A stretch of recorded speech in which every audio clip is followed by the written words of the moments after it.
The Basilica of Santa Maria in Trastevere is often referred to simply as the Basilica of Our Lady, and it is said to be the oldest church dedicated to the Virgin Mary in the city of Rome. While the title has historically been contested by the Basilica of St. Mary Major, the episcopal throne, which can be found inside the church, does bear an inscription suggesting that this basilica was chronologically commissioned first.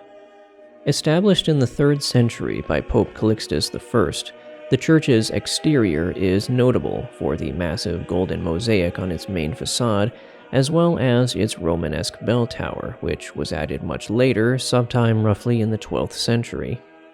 As the name suggests, Santa Maria in Trastevere is situated in the heart of the lively Trastevere district of Rome, and thus it is the focal point of the piazza of the same name. The central fountain is an associated historical piece which draws many visitors to the district each day, and it is believed to be the oldest fountain in the city, dating back as far as the 8th century. While the basilica has technically existed since the 3rd century, it was, like many Roman churches, entirely rebuilt during the Middle Ages.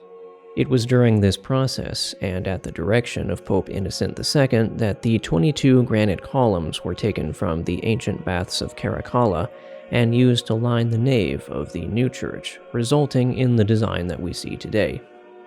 The grandiose octagonal ceiling was added in the 17th century, while the Swiss architect Carlo Fontana restored the facade and added the portico entrance, cementing the church's present-day structure.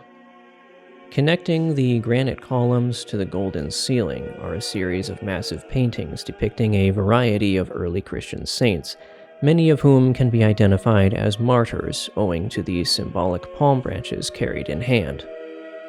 Unlike other Roman churches, the Basilica in Trastevere doesn't embellish its own side altars very heavily. Instead, it focuses your admiration primarily on the main altar, and more specifically on the stunning mosaic behind it.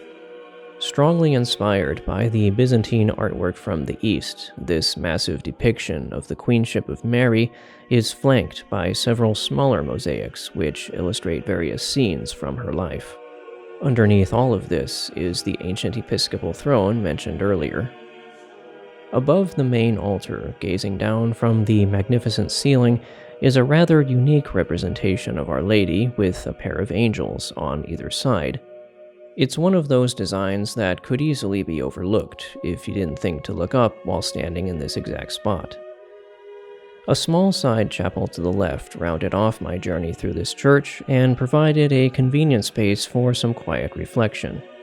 Of all the churches I visit, those dedicated to Our Lady are often the richest in both history and elegance, and this church in particular is certainly no exception.